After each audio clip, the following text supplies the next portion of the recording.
Fa nankalaza izay andro ny vehivavy valo martsa izay ihany koa moa ny fikambanana nasionaly misana ny zon'olombelona izay nankalaza izany tetsy Alasora teo ihany koa ny fikambanan'ny mpikabary malagasy na ny Fimpima tetsy Atsimindrandrano kosa no nankalazan'izy ireo izay valo martsa izay ho arahantsika ny akony.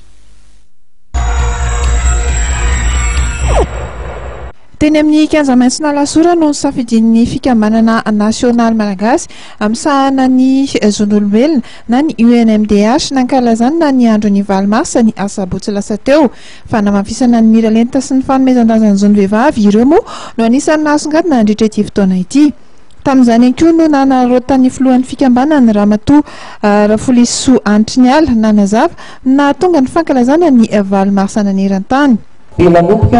Ny fedin'ny vehivavy ny fandriam-pahalemana satria nahoana amariny anazy efa nandeha ny ady lehibe dia natsapa izy hoe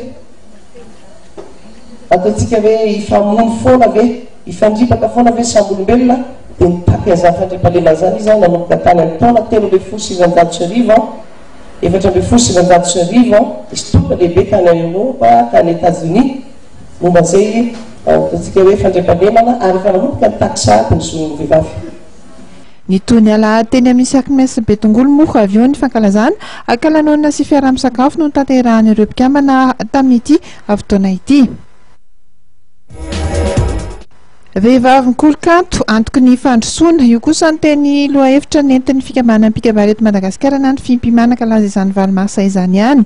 Teny amin'ny Sisiko Atsimindrandrano no nikarakarana ny fihaonana izay nahitana fandraisana anjara an'ireo mpianatra amin'ny kilasy fahiny ka hatramin'ny fambaranana amin'izany toeran'izany. Dedikasan'ny Fimpima amin'ity taon'ity rahateo ny fampandraisana anjarany ankizy amin'ny fikasika ny fampiasana ny teny beazana. Ny fikambanana mpikabary eto Madagasikara zany dia manana ny tetikasa izay fiaraha-miasa amin'ny Sisiko amin'ity taon'ity. Hoentiny eny an-tsekoly zany eny anivon'ireo ankizy ireo tanora ny kabary ka amporisihana azy ireo mba hitiany tenin-drazany.